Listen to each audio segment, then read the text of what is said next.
केवल श्रद्धांजलि नहीं है, ये भावांजलि भी है और ये दिव्यांजलि भी है। जब हम वहाँ अर्पण करने पहुँचते हैं तो सबसे पहले हम ब्रह्मा, विष्णु और महेश को अर्पित करते हैं। उसके बाद हम ऋषियों को अर्पित करते हैं और उसके बाद हम पितरों को अर्पित करते हैं। तो ये जो प्रक्रिया है, माना हम केवल मानव के लिए नहीं करते, इस संपूर्ण सृष्टि के रचयिता को सबसे पहले अपनी भावांजलि अर्पित करते हैं। फिर हम देवगणों को करते हैं, ऋषिगणों को करते हैं, प्रकृति के तत्वों को करते हैं और फिर अपने पितरों को करते हैं। और ये चाहते हैं तृप्तन्ताम, हे पितृ वो तृप्त हों। उसके बाद हम जब ये अर्पित कर लेते हैं तब ब्राह्मणों को भोजन कराना, ब्रह्म भोज कराना, बनी हुई भोजन सामग्री को कौवे को रख देना अथवा जाकर के गऊ को खिलाना अथवा जाकर के कुत्ते को खिलाना। बड़ी विडम्बनाएँ हैं, बहुत विडम्बनाएँ हैं। कुछ छूटना नहीं चाहिए। श्राद्ध जब हम कर रहे हैं तो हमसे जुड़ा हुआ हमारे परिवार का प्रत्येक सदस्य, लोग पूछते हैं क्यों बहन जी ये कौवे को क्यों खिलाते हैं? और ये कौवे को उत्तर भारत, दक्षिण भारत, पूर्व पश्चिम कहीं भी चले जाइए, कहावत है देवराज इंद्र के सुपुत्र जयंत ने जब माँ जानकी को देखा था तो उनकी दृष्टि में कुछ कहा जाए कि कुछ विकृति आ गई और उनका मन जो बदला तो छेड़छाड़ पे उतर आए। और माँ जानकी के प्रति जब दृष्टि परिवर्तन हुआ तो मर्यादा पुरुषोत्तम ने इस धृष्टता का फल तीर चला कर दिया। परिणाम ये हुआ कि कौवे की आँख पर प्रहार हुआ। बहुत प्रयाश्चित किया, चूँकि वो तो जयंत बना हुआ रूप था जयंत का। उन्होंने हाथ जोड़े, क्षमा मांगी, तो क्षमा देते हुए उन्हें कहा जाओ अच्छा तुमने प्रायश्चित किया है तो तुम एक बात ध्यान रखना, जब जब पितरों को मानव याद करेगा तो वो अन्न पितरों को अर्पित करेगा, लेकिन तुम्हारे माध्यम से करेगा। तब से कौवे पितरों को जब हम श्राद्ध अर्पित करते हैं तो उनको भी विशेषता आमंत्रित करके भोजन रखते हैं। संदेशवाहक हैं, इन्हें कहीं से पता लगा। सीता जी का जब अपहरण हुआ, काकभूषण जी का वर्णन आता है, ये क्या है? तो हम देखते हैं ब्रह्म पुराण हो, गरुड़ पुराण हो अथवा उपनिषद हो, उनमें वर्णन है कि मूक पशु पक्षी माना गौ, जिसमें हम ये मानते हैं कि हमारे 350 करोड़ देवी देवता हैं, हमने एक गाय को अगर भोजन अर्पित कर दिया तो ये हमारे एक साथ इतने देवताओं को हो गया। हमने हवन किया, हविस के माध्यम से जो धूम्र में उड़ती है वो हवि हमारे बुजुर्गों को, देवताओं को पहुंचती है। तो इस तरीके से ये जो श्राद्ध करने की परंपरा हमारे यहाँ है, ये इसीलिए है। हम संरक्षक मानते हैं अपने यहाँ कि जिस समय कुत्ते को भी साथ में भोजन कराते हैं। और इसके पीछे एक बात है कि भाई वो हमारे घर का प्रहरी, वो हमारे घर का संरक्षक रहता है। यहाँ तक कि देवराज युधिष्ठिर के साथ कहते हैं स्वर्ग तक गया। सोच की बात है, समझ की बात है। ये जो हुआ इस तरीके से उनका जाना तो उनकी वफादारी का प्रतीक है और संरक्षक होने का प्रतीक है। ऐसी स्थितियाँ, माना ऐसा नहीं है कि वो मनुष्य योनि में गया, लेकिन नहीं, उसको वो अपने घर में इतना महत्वपूर्ण दर्जा देते हैं। तो ये श्राद्धों को जब हम अर्पित करते हैं तो प्रकृति के तत्वों को, अपने बुजुर्गों को, अपने ऋषिगणों को, अपने देवगणों को केवल इसलिए करते हैं कि आज हमारी भावना को स्वीकार करें। तो श्रद्धांजलि और भावांजलि के बाद एक चीज़ आती है जिसे हम कहते हैं दिव्यांजलि।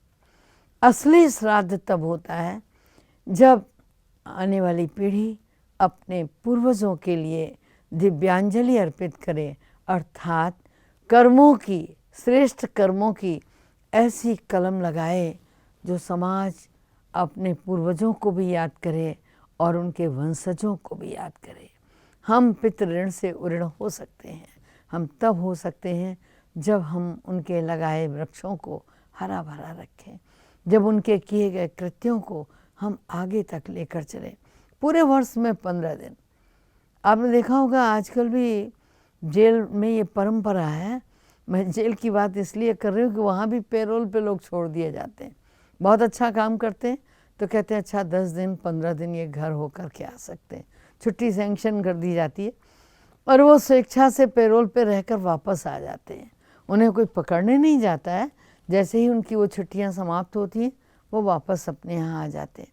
ऐसे ही पितृ भी आते हैं और आशीर्वाद देकर चले जाते हैं। सोचिए ज़रा सा, माँ जानकी जिस समय वनवास में थी, पितरों के हेतु भोजन बनाया गया, ऋषिगणों को अर्पित किया गया। मर्यादा पुरुषोत्तम ने पूछ लिया कि जानकी भोजन इतना अच्छा बनाया, वो तृप्त होकर गए हैं, लेकिन अगर तुम स्वयं अपने हाथों से वो भोजन उनको परोसती तो कितना अच्छा होता, तुम सामने क्यों नहीं आई। बहुत अच्छा माँ जानकी ने उत्तर दिया कि देखिए मैं इसलिए सामने नहीं आई कि वनगमन के लिए जब मैं अपने वस्त्र बदल रही थी, राजसी वस्त्रों को उतार कर तापस वस्त्र पहन रही थी, तो तपसी भेष पिताश्री को बर्दाश्त नहीं हुआ और पिताश्री उसी समय मूर्छित हो गए, अंततोगत्वा वो चले गए। तो जब वो तापस वेश को बर्दाश्त नहीं कर पाए मात्र परिवर्तन के समय, तो जरा विचार कीजिए, इस समय तो पूर्णतः मैं वनवासी हूँ, मेरे इन वस्त्रों को देखकर उनके ऊपर क्या प्रभाव पड़ता, उन्हें दुख होता, मैं इसलिए उनके सामने नहीं आई। एक और बहुत प्रसिद्ध बात है कि जब पिंडदान करने के लिए मर्यादा पुरुषोत्तम उस अन्न की व्यवस्था करने गए थे जिसके पिंड बनते हैं, और उन्हें विलंब हुआ, इतने में नदी से 2 हाथ निकले और उन्होंने अपना पिंड मांगा, श्रेय और प्रेम मांगा। माँ जानकी उस समय क्या दे देती, उन्होंने बालू से पिंड बनाए और उन्हें दे दिए और वो उन तक चले गए। कई बार लोग पूछते हैं क्या हम जो कुछ करते हैं हमारे पितृ उन्हें स्वीकार करते हैं? तो ये बालू के बनाए पिंड, नदी से निकले हाथ, ये क्या कह रहे हैं? वास्तव में हम उनके लगाए कार्यों को यदि आगे तक ले चलते हैं, उनके श्रेष्ठ रीति और नीति को, उनकी व्यवस्था को आगे बढ़ाते हैं, तो वो सूक्ष्म रूप में हमें आशीर्वाद देते हैं और प्रसन्न होते हैं कि हाँ, हमने उनके वंशावली को, उनके रीति नीति को आगे तक निभाया।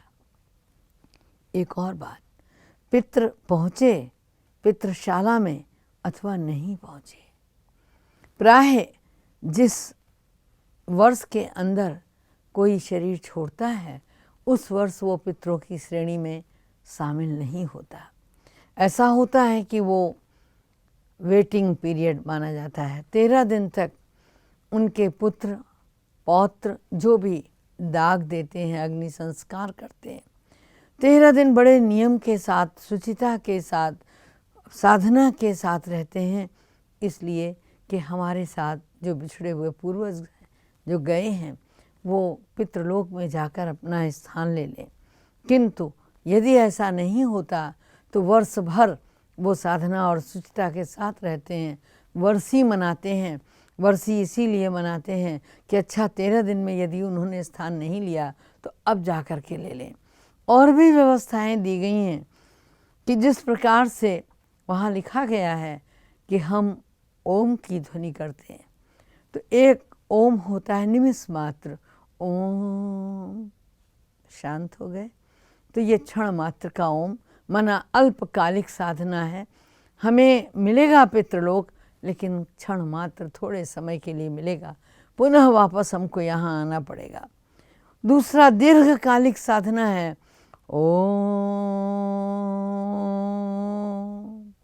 हमने 2 पल की, 3 पल की, तो ये बताया गया है कि आप जब मंत्रोच्चारण करते हैं, साधना करते हैं, तो पल 2 पल की करते हैं या दीर्घकालिक काफ़ी समय लेकर करते हैं।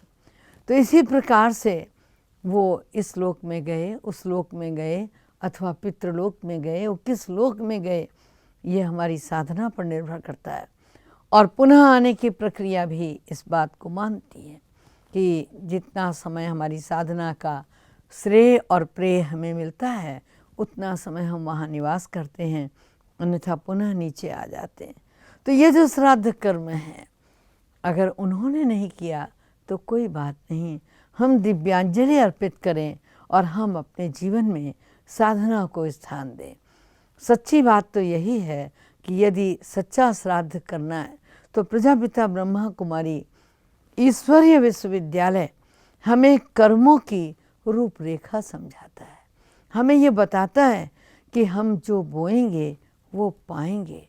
यदि हम कार्मिक अकाउंट उनका भले ही कम जमा हो, हम उस पूंजी को और अधिक जमा करते हैं अपनी साधना द्वारा, अपने श्रेष्ठ कर्मों द्वारा, अपने श्रेष्ठ संकल्पों द्वारा। तो हमारे द्वारा ये सब किए गए आयोजन हमारे पितरों तक पहुँचेंगे और हमारे पितृ वहाँ निवास कर सकेंगे।